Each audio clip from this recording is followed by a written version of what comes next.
sebenarnya perjalanan bangsa Israel dari Mesir ke tanah Kanaan itu gambaran perjalanan iman kita dari bumi ke sorga. Wow. Perjalanan dari bumi ke sorga sebenarnya sebuah gambaran. Nah, kalau kita mau berubah, ya, bertumbuh makin dewasa, menghasilkan buah-buah lebat, buah yang banyak, kita pun mesti rela dipangkas oleh Tuhan. Apa kemegahan-kemegahan kita yang orang lain mungkin lihat rimbun, hijau, keren. Mungkin terlalu bangga terhadap mobil yang bagus, terlalu bangga terhadap rumah yang bagus, terlalu bangga terhadap pendidikan, terlalu bangga terhadap kecantikan, terlalu bangga terhadap anak-anak yang sukses. Nah, rela nggak kita dipangkas oleh Tuhan?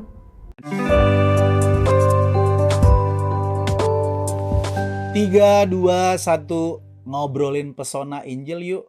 Setiap hari. Pak Gem, Sedap. hari ini kita jumpa lagi di Igre Ngopi, ngobrolin pesona Injil. Kiranya program kita ini sebagai sarana kita untuk memuridkan jemaat kita dan juga kita reach out lah orang pada umumnya. Mengubah cara pandang. Mengubah cara pandang, betul. Hari ini bersama dengan Pak Gem tercinta kita, mantap. God bless. Aku mau ngajak Pak Gem ngobrolin soal, ya ini soal zaman lah. Kita hidup di zaman dimana untuk ngopi, untuk pesan kopi itu bisa dalam 60 detik kita bisa dapat. Bahkan dalam satu klik kita bisa temukan informasi. Satu klik handphone gini, langsung dapat informasi-informasi.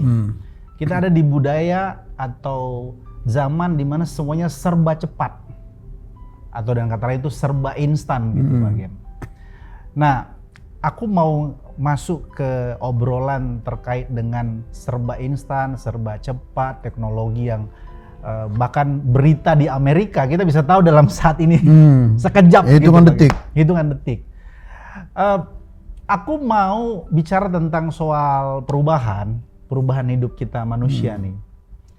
Karena pada umumnya kan kita melayani Tuhan atau bertuhan ini kan tujuannya adalah berubah mencapai keserupaan dengan Kristus. Cuman persoalannya adalah kenapa kita nggak bisa cepat gitu Pak Gem untuk berubah? Ya notabene mungkin pertanyaanku kalau misalnya ini salah tolong koreksi saya. Kita terima Tuhan Yesus sebagai Tuhan dan Juru Selamat terlihat instan kan, terlihat cepat. Ketika engkau percaya kepada Yesus maka engkau diselamatkan, ya kan begitu. Percaya dengan hati, dengan mulut, kau diselamatkan. Terlihat dalam tanda kutip kesannya kok gampang, makanya banyak orang bilang kok gampang orang Kristen ini selamat. Oke, dalam perjalanannya, dalam istilahnya sanctification, dalam pengudusannya, kok terlihat lambat gitu Pak Gem. Iya. Satu lagi sedikit, nanti Pak Gem jawab. Ada satu teolog, ini pernah Pak Gem juga kutip, ada istilah itu, mengapa Tuhan menggunakan metode 1 hour per meal, 1 jam per meal. Itu Bukan 1 hour. apa ya? 1 kilometer per jam. 1 kilometer per jam, sorry. 1 kilometer per mil. Pakai mil dia. Ya, 1 kilometer per mil. Per mil, ya. Ya, itu bicara tentang bahasa Israel. Nanti tolong di... Kok 1 kilometer ya? 1 mil per jam. 1 mil per jam. Ya dong. Jadi jarak yang sudah ditempuh 1 mil Iya. dalam 1 jam. Lama banget kan? Iya, 1 mil dalam 1 jam. 1 jam. Kan lama banget itu. Padahal bangsa Israel bisa menuju ke tempat itu dalam waktu seminggu atau 2 minggu lah gitu. Itu jadi contoh lah. Boleh Pak Gem, dari Pak Gem mainkan. Iya, jadi pertanyaannya mengapa perubahan itu tidak cepat?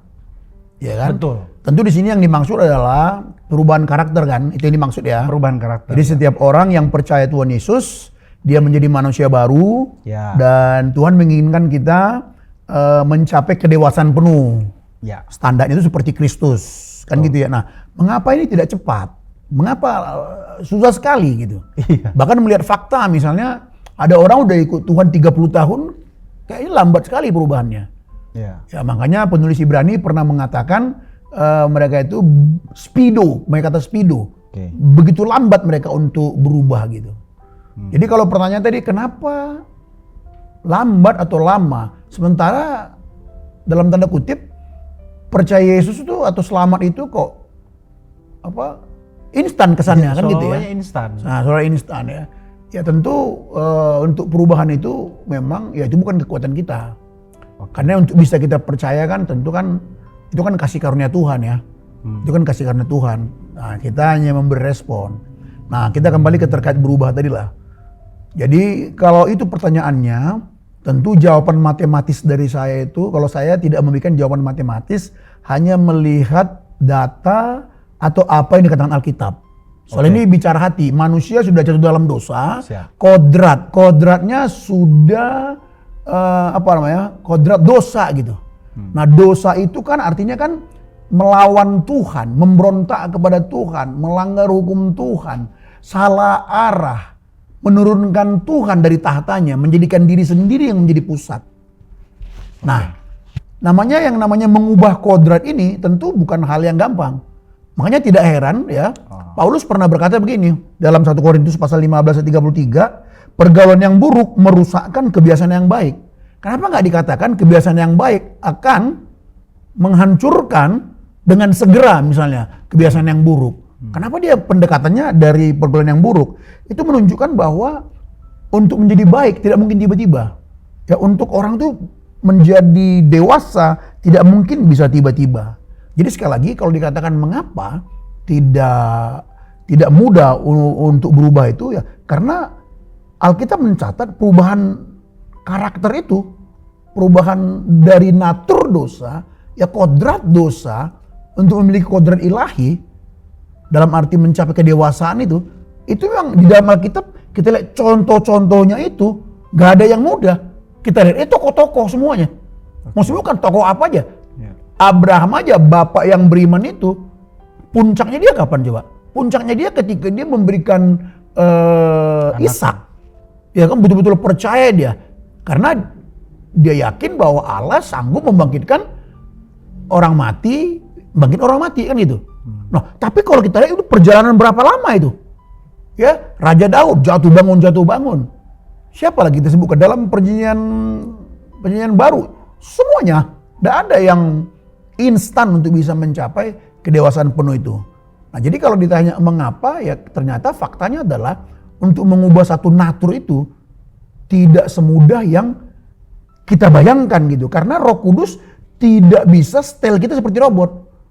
Karena di dalam pendewasaan itu dibutuhkan juga respon dari kita. Di dalam pengudusan perubahan untuk mencapai kedewasaan penuh itu ada respon dari kita. Jadi Roh Kudus itu bukan langsung berubah. Misalnya, ya Tuhan ubahkanlah aku menjadi seorang yang murah hati, menjadi orang lemah lembut. Nah Roh Kudus nggak menjawab begini. Nah, langsung simsalabim kita jadi orang murah hati. Enggak. Di dalamnya kita mesti melatih diri kita, mesti membangun kebiasaan suci itu, gitu loh, supaya kebiasaan rendah hati itu tentu semua karena anugerah Tuhan ya. Ini saya indikatifnya saya lewatkan istilahnya ya kan. Nah, nanti bisa dijelaskan indikatif udah tahu lah ya. Nah, jadi kenapa tadi sulit? Yang pertama memang itulah kodrat dosa itu tidak semudah itu karena diri kita udah rusak semuanya. Udah rusak, cara berpikir udah rusak, hasratnya kita rusak, ya kan? Kasih kita sudah kita kasih ke tempat yang lain. Nah, sekalipun kita telah memiliki hidup yang baru, ingat, hidup yang lama masih ada di dalam. Kan gitu. Keinginan daging masih ada di dalam. Sekalipun kita telah menerima Roh Kudus dalam hati kita, keinginan daging itu masih ada di dalam. Makanya Paulus berkata, ada ketegangan antara keinginan roh dan keinginan daging. Nah, di sini dibutuhkan respon tekad yang kuat juga dari kita.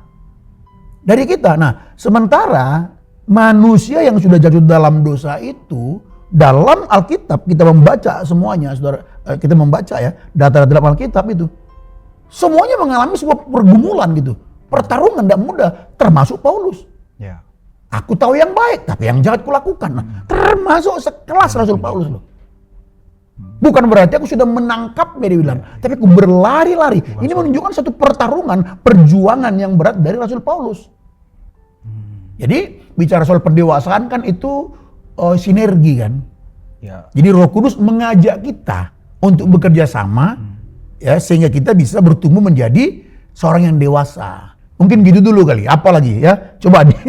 Nah, gimana coba biar lebih tajam lagi. Siap. Ya. Itu ternyata memang perubahan itu tidak mudah karena Kodrat dosa tadi mengubah, menggeser tuh loh. ya. Jadi tidak seinstan kalau kita bikin kopi ya atau mie instan Iya. zaman sekarang atau satu klik langsung dapat. Bahkan Tuhan Yesus pernah berkata sesungguhnya itu mustahil kan? Oh iya, apa yang mustahil bagi manusia tidak mustahil bagi Allah. Ya memang. Nah, jadi bagi Allah kan. Nah sebenarnya untuk kita bisa diselamatkan dalam arti bukan sekedar masuk surga, mencapai kedewasaan itu di dalam Kristus mustahil. Makanya dibutuhkan sebuah tekad yang kuat dari kita juga. Tapi jangan salah paham, ya bukan supaya diselamatkan. Itu dia, jangan salah ya. Kita bertaruh, Sinergi kita ini, iya. Kita sinergi. Terkait dengan bangsa Israel tadi 1 mil per jam itu. Oh, itu jadi. Iya. Ini sebuah gambaran juga untuk diingatkan ya. Ini sebuah gambaran juga. Jadi gambaran itu kan sebenarnya ada seorang teolog Jepang. Okay. Aku lupa namanya, Kosaki Koyama atau apa, saya lupa namanya. Tapi bisa dicari sih gampang kok. Bisa dicari kok, gampang nyarinya. Dia bilang begini, dia menulis satu artikel dalam satu buku Teologi Asia. Jadi ada, saya lupa itu di bab berapa, dia menulis satu artikelnya di situ. Okay. Judulnya dia buat gitu, kecepatan Allah ya mendidik bangsa Israel itu ya 1 mil per jam gitu. 1 mil itu kan sekitar 1,3 kilometer. Iya. Tapi 1 jam lama banget kan. Nah, ini menunjukkan betapa bangsa Israel itu kan melambangkan saudara perjalanan kita. Perjalanan bangsa Israel dari Mesir ke tanah Kanaan sesungguhnya itu kan menunjukkan perjalanan kita juga dari bumi ke sorga kan gitu. Okay. Perjalanan mengubah natur dosa kepada natur ilahi kan gitu. Yeah. Nah jadi kan di situ yang mau diajarkan di situ adalah ternyata dalam perubahan itu nggak bisa instan. Nah tentu teolog Jepang ini pun waktu mengatakan itu bukan karena ada kalimat matematis menjawabnya, enggak, karena dia membaca. 40 tahun loh. 40 tahun mereka kuliah di padang gurun. Hanya satu mata kuliah. Apa tuh? Supaya kamu mengerti bahwa manusia hidup bukan dari roti saja. Tetapi dari setiap firman yang keluar dari mulut Allah. Nah ini aja mata kuliahnya 40 tahun hanya 2 yang lulus. Yosua dan Kaleb. Nah dari sini teolog Jepang ini melihat ternyata untuk berubah itu gak bisa instan. Nah dari apa yang saya tangkap dari buku itu sih, tulisan teolog Jepang ini, Koyama, di situ sebenarnya dia hanya membuktikan bahwa gak mudah karena manusia yang sudah berdosa ini udah jauh di dalam dirinya memiliki hasrat untuk memuaskan diri, memiliki hasrat untuk mencintai apa yang disukai oleh dirinya gitu. Lalu tidak menyukai Tuhan. Gitu. Tidak menyukai Tuhan. Kita menyukai semuanya kecuali Tuhan. Wah, sadis ya. Bayangin itu perbandingannya. Wow. Jadi kita menyukai semuanya. Sebutkan aja apa dosa-dosa yang tertulis dalam Alkitab, kita menyukai itu semua kecuali Tuhan. Nah, dari logika ini udah masuk akal dong. Mengubah ini kan dibutuhkan satu pertarungan. Ya kita sudah hidup baru, Roh Kudus ada pada kita, firman sudah diberikan kepada kita. Amin. Inilah yang memampukan kita untuk bisa bertumbuh. Tapi dalam pertumbuhan ini kenyataannya Alkitab mencatat. Salah satu tadi kisah bangsa Israel itu. Jadi lambat sekali. Bahwa bangsa Israel itu sudah dapat pertolongan Tuhan, sudah sukacita, sudah bersyukur kepada Tuhan, mau memuji-muji Tuhan, ketika ada masalah, KO lagi, sungut-sungut lagi. Tuhan kasih jawaban dengan kesabarannya. Lalu kembali mereka memuji Tuhan, bersyukur kepada Tuhan, jalani hidup lagi, ada musuh, perang, ketakutan, sungut-sungut lagi, haus, sungut-sungut lagi, lapar, Tuhan kasih jalan keluar, sungut-sungut lagi. Sampai mereka udah sampai di tanah Kanaan pun tetap juga sama sebenarnya. Jadi ini hanya menurut saya ya, si teolog Jepang ini menggambarkan, menunjukkan bahwa perubahan itu gak instan. Bisa kita katakan bangsa Israel ini adalah gambaran dari manusia meskipun kita hidup di zaman modern, Bang? Ya itu yang saya katakan tadi kan. Jadi sebenarnya perjalanan bangsa Israel dari Mesir ke tanah Kanaan itu gambaran perjalanan iman kita dari bumi ke sorga. Wow. Perjalanan dari bumi ke sorga sebenarnya sebuah gambaran. Jadi itu makanya di 1 Korintus pasal 13 ya dikatakan dari ayat pertama sampai ayat yang ke-12 itu bahwa perjalanan bangsa Israel itu adalah sebuah gambaran dan peringatan kepada kita. Berapa banyak mereka yang mati di padang gurun, sebuah gambaran sama kita, peringatan kepada kita agar kita tidak mengulanginya. Oke. Ya, itu dia. Ada konsep Tuhan Yesus untuk menebalkan ini. Konsep Tuhan Yesus di Yohanes 15 terkait pruning, Pak Gem. Apa yang bisa Pak Gem tambahkan? Ya, kalau bicara pruning itu Yohanes pasal 15 ya. Untuk menunjukkan bahwa memang untuk supaya berbuah itu harus dipangkas gitu. Apakah proses pemangkasan seseorang itu bagian dari supaya mengubah tadi natur dosanya itu? Nah, jadi inilah betapa luar biasanya Tuhan kita. Oke. Dia selalu memakai konteks atau memakai hal-hal yang terlihat di mata yang memang orang-orang saat itu sangat paham. Oke. Nah, di dalam Yohanes pasal 15 itu kan Tuhan Yesus mengambil satu perumpamaan kan pokok anggur. Kan orang-orang saat itu sangat mengerti sekali pokok anggur. Jadi ternyata pokok anggur itu ternyata kalau rimbun dia kalau rimbun cantik sih kelihatannya karena daunnya hijau, itu tidak akan menghasilkan buah yang lebat. Jadi bagaimana agar dia bisa berbuah lebat? Di pruning, ayatnya yang ke 2. Setiap ranting padaku, Yohanes 15 ayat 2, setiap ranting padaku yang tidak berbuah dipotongnya, dan setiap ranting yang berbuah dibersihkannya supaya ia lebih banyak berbuah. Perhatikan ya, setiap ranting padaku yang tidak berbuah. Oke. Itu pasti dipotong, dibuang, lempar jadi kayu bakar. Artinya apa? Ranting yang coklat, yang udah kering, dipotong. Dipangkas. Tetapi bukan dipangkas, dipotong. Oh iya, dipotong beda itu. ya, pangkas sama beda. dipotong beda ya. Oke. Pruning gitu ya, pruning itu Baik. dipangkas. Nah ini Baik. dipotong, udah jelas nggak berbuah, coklat dia. Potong udah mati dia rantingnya. Potong. Nah lalu, tapi setiap ranting yang berbuah dibersihkan, ini dia pruning, dipangkas, digundulin. Karena dia hijau seperti ini, kalau banyak hijau-hijaunya, ternyata pokok anggur itu tidak bisa menghasilkan buah yang lebat. Nggak bisa. Supaya bisa menghasilkan buah yang lebat, dipangkas, digunting dia. Jadi kelihatan jelek, kayak gundul.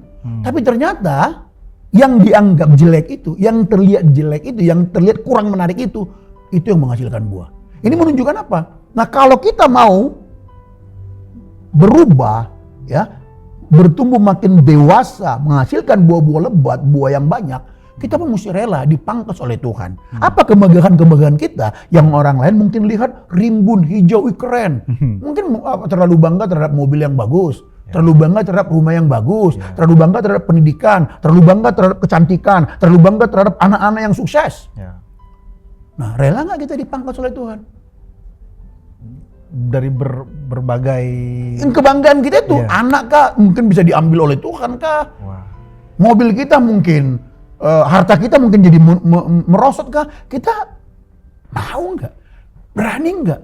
Rela nggak? Bagaimana orang tahu kalau itu bagian dari pemangkasan Tuhan, Pak? Ya, tentu pada awal-awal pasti menurut saya rata-rata orang nggak tahu. Ya. Tapi dalam kerelaannya ke depan, dalam kesetiaannya terus mengiring Tuhan, nanti di depan dia pasti akan tahu, oh ini maksud Tuhan, kenapa aku mengalami ini semua. Lalu, oh ini adalah bagian daripada pemangkasan Tuhan atasku. Sehingga aku melihat diriku makin dewasa, makin matang aku menghadapi hari-hari ini. Aku bisa melihat perubahan karakterku, bertumbuh ini. Nah di kemudian hari baru orang bisa tahu. Kalau di awal langsung tahu, oh Tuhan lagi pangkas aku. Ya, bisa nggak? Mungkin bisa aja. Tapi dari fakta lah kita lihat. Di kemudian hari, di awal-awal ketika seseorang itu dalam tanda petik terhabisin, digundulin. Pertama-tama, kenapa begini ya? Lalu dia mencoba menemukannya. Sama seperti Ayub. Di akhir, di kemudian dia baru tahu. Ketika dia tergundulin, anaknya semuanya mati, hartanya habis, lalu dia menjadi kesehatan juga sangat terganggu, dia juga marah-marah. Bahkan dia mengunjungi hari lahirnya, dan lain sebagainya. Tapi di depan, ketika dia terus mencari, mengapa ini terjadi padaku? Padahal aku belajar hidup takut akan Tuhan, aku saleh. Ketika dia mendapat jawabannya, Oh, ternyata Tuhan sedang memangkas aku selama ini. Lalu dia berkata, Tuhan, sungguhlah rencanamu tidak pernah gagal. Hanya dari kata orang. Iya. Well. Itu kan sebuah pertumbuhan. Ya. Begitu. Jadi kita jangan, ada juga orang yang terlalu gampang, wah ini kena dosa ini. Iya. Lagi ngalamin pengundulan, wah ini bikin dosa apa lu katanya. Iya, ya itu kan yang saya katakan tadi di awal tadi kan kita udah mengatakan ya, program kita ini kan untuk apa? Mengubah cara pandang, memberikan lensa yang benar, lensa Alkitabiah kan. Betul. Ya bisa nggak karena dosa orang menderita? Ya, tentu bisa. Tapi kita jangan buru-buru lah langsung menjudge seperti itu. Betul, kan. betul. Namanya bagian kehidupan ini sama anak Tuhan kan beragam lah cara Tuhan lah, beragam sekali. Jadi jangan buru-buru mengatakan itu karena dosa, yang terlalu cepat. Gitu. Oke, tadi kan menarik. Kan itu perubahan natur ilahi kepada natur dosa kepada natur ilahi. Bicara perubahan karakter, Pak Gem. Tadi menarik adalah begini, aku mau tanya sedikit aja terkait karakter. Karakter itu kan sering Pak Gem definisikan sebagai sesuatu yang melekat. Melekat ya. Melekat. Udah menjadi milik kita kan. Milik kita kan. Nah, di titik mana kita tahu bahwa karakter kita ini sedang diubahkan dari manusia lama ke manusia baru? Di titik mana bahwa kita tahu bahwa kita sedang diubahkan. Nah, mungkin praktisnya begini ya. Praktisnya begini. Jadi dalam pertumbuhan kita, dalam Tuhan, kita bisa melihat kok diri kita tahun yang lalu sama sekarang. Dulu, misal dalam konteks keluarga nih. Dulu ketika istri saya atau suami saya melakukan atau berkata A, B, C, D, membuat satu sikap A, B, C, dulu emosi saya tuh cepat sekali langsung. Tapi dalam setahun 2 tahun ini, kita bisa melihat, loh cara pandangku, sikapku beda nih. Kenapa jadi ada sebuah kasih yang keluar? Kok bisa ada satu kesabaran yang dalam? Kok bisa ada rangkulan yang dalam? Nah, ini kan karya Kristus, ini kan karya Roh Kudus. Ini artinya buah roh itu sudah makin nyata, makin tebal. Jadi si aku kita tuh ternyata udah makin mati. Karena ketika kita bertumbuh makin dewasa dalam Tuhan, cirinya itu jelas apa itu? Kematian si aku makin nyata. Oke, kematian si aku makin nyata. Iya, kalau si aku kita nggak makin nyata kematinya, itu salah satu ciri bahwa kita sebenarnya tidak mengalami pertumbuhan. Masih manusia lama. Manusia lama masih membiarkan si aku manusia lama itu yang bergejolak terus. Jadi karakter manusia lama itu masih melekat. Masih belum melekat tergantikan dengan manusia baru. Iya, dan karakter manusia lama kita tetap ada sampai kita mati dia masih ada. Cuman tak ada daya. Dia dibuat impoten, dibuat tak berdaya. Nekros ya, bagaimana? Itu Yunaninya toh. Iya. Jadi dia dibuat tak berdaya, impoten gitu. Tetap ada selama kita masih ada di dunia ini, manusia lama kita tuh masih ada, dia tidak pernah hilang. Nggak pernah hilang. Seluruh misalnya gini ya, kita itu dulu melakukan dosa, banyak memori-memori, hal-hal yang kotor, najis, dipuji, dihina, itu menempel di memori kita. Sampai kita mati dia nggak hilang tuh, ada di memori kita. Nah makanya hati-hati jangan dibangunkan. Nah ketika kita bertumbuh, dia makin nggak berdaya. Makin kita bertumbuh dalam pengenalan akan Allah, dia makin nggak berdaya. Jadi yang ada hanya apa? Keindahan-keindahan Kristus itu kan. Ketika kita bertumbuh semakin mengenal Tuhan, jadi keindahan Tuhan, kebaikan Tuhan, itu yang memenuhi kita. Jadi ini nggak berdaya nih, tetap ada dia. Tetap ada. Makanya jangan suka noleh ke belakang. Seperti istri Lot ya. Istri Lot, bangsa Israel, masih ingat-ingat Mesir, karena kenikmatan Mesir. Itu hati-hati. Bangun dia nanti, recall dia. Iya. Gitu. Bagaimana mungkin pertanyaanku di akhir-akhir ini, bagaimana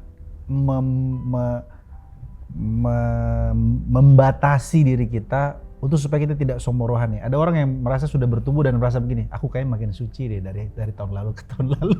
Itu gimana? Iya, jadi gini, membatasi supaya kita jangan sombong rohani gitu ya. Nah mungkin ini sudah bangun kebiasaan-kebiasaan rohani. Wow. Iya.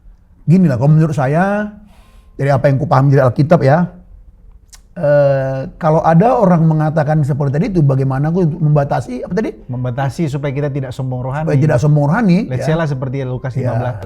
Nah malah itu yang rawan sombong rohani. Karena kalau orang bertumbuh dalam kerohanian, nggak akan muncul pertanyaan itu sebenarnya. Oke. Ya menurut aku itu nggak akan muncul lagi. Karena paling tidak gini lah, langsung kita masuk salah satu ciri orang rendah hati gitu. Ya.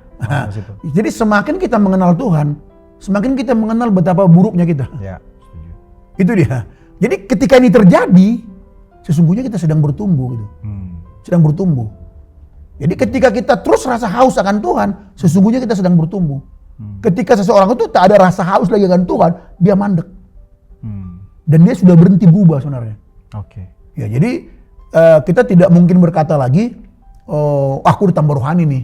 Ya. Nilaiku udah 30. Ya mungkin. Dulu masih 20, sekarang 30.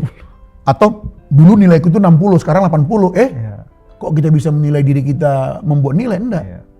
Bahkan kalau istilah Pak Gem, ngelihat orang kayaknya bakal masuk neraka nih orang ini. Nah, jadi kita tidak akan menilai itu adalah sombong-sombong rohani. Ya. Tapi begitu kita yang bertumbuh ini, makin kita mengenal Tuhan, bersamaan dengan itu kita akan melihat masih banyak keburukanku, karena makin terang kita oleh Roh Kudus, diterangi hati kita, makin kelihatan masih banyak yang buruk di dalam.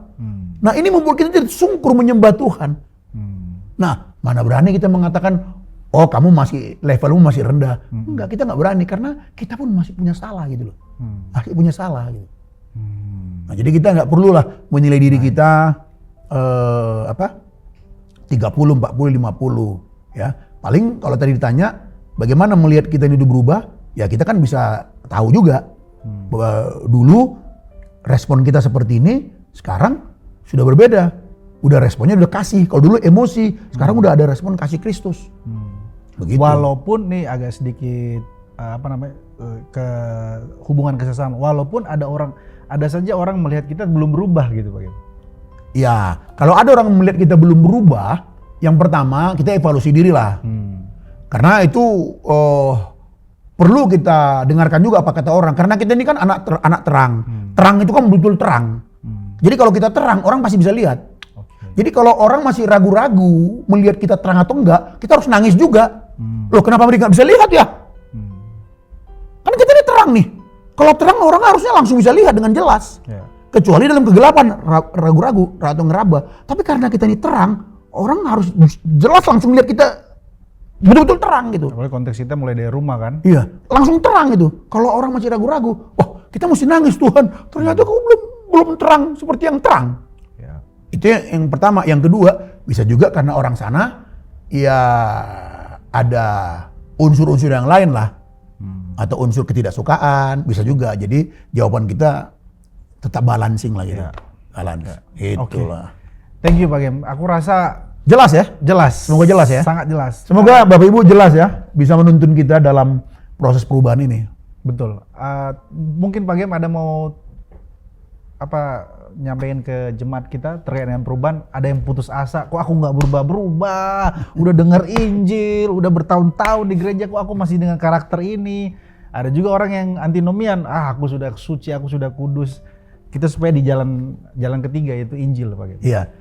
Jadi saudara-saudara, memang untuk berubah itu tidak instan, ya. Tokoh-tokoh dalam Alkitab pun memberikan sebuah fakta kepada kita. Mereka pun dalam perubahannya tidak instan. Tapi yang pertama kita bersyukur bahwa kita orang-orang yang seharusnya binasa ini diselamatkan oleh Tuhan sehingga kita menjadi anak-anaknya. Dan kita yang sudah menjadi anak-anaknya ini, Tuhan mau kita bertumbuh dewasa. Tuhan memberikan kita firman-Nya, Tuhan memberikan kita tuntunannya, ya, melalui Alkitab, ya. Tuhan memberikan semua itu. Lalu Tuhan memberikan Roh Kudus kepada kita. Dan dalam proses pertumbuhan ini, Roh Kudus bersama kita. Nah, Tuhan mau kita belajar akan firman-Nya dengan setia. Karena Roh Kudus akan memakai firman itu. Firman yang kita pelajari dengan tulus, makanya kita datang dengan rasa lapar dan haus akan firman. Nah, Roh Kudus memakai firman itu untuk mengubahkan kita. Kemudian Roh Kudus akan memakai seluruh keadaan atau peristiwa-peristiwa untuk mendewasaan kita. Nah, kita sebagai anak Tuhan yang diharapkan Tuhan untuk tumbuh dewasa ini, Tuhan mau kita untuk melakukan satu pertarungan. Paulus banyak sekali membuat istilah itu. Satu, pertarungan, pertandingan, perjuangan, berlari-lari, ya, yaitu satu tindakan atau tekad yang kuat menjadi bagian kita. Tapi Roh Kudus menyertai kita, memampukan kita. Jadi kalau Bapak Ibu melihat diri, aduh, aku udah ikut Tuhan ini udah sekian lama nih, udah dengarkan Injil nih, kok belum berubah? Nah, itu harus menjadi yang pertama, menjadi koreksi kita. Benarkah kita sungguh-sungguh mau berubah? atau hanya sekedar aktivitas aja? Nah, ini kan perlu dipertanyakan kepada diri kita, ya. Tapi kalau saudara melihat bahwa saudara sebenarnya udah sungguh-sungguh, ya, tapi kok nggak berubah, ya kita nggak tahu bagaimana Tuhan mendidik kita. Lakukanlah terus dalam kesetiaan. Lakukan terus dalam kesetiaan dengan rasa lapar dan haus. Tunggu tanggal mainnya. Saudara akan terus tercengang-cengang melihat perubahan saudara. Tapi yang paling indah lagi adalah teruslah temukan kebaikan Tuhan, nikmati kebaikan Tuhan, nikmati keindahannya. Nah, di situ nanti kita akan semakin bertumbuh, semakin bertumbuh. Roh Kudus menyertai kita semuanya. Tuhan Yesus memberkati. Amin. Mantap. Thank you Pak Gem. Sampai jumpa sampai di jumpa. Gereja Ngopi selanjutnya. Tuhan Yesus memberkati kita. Mantap.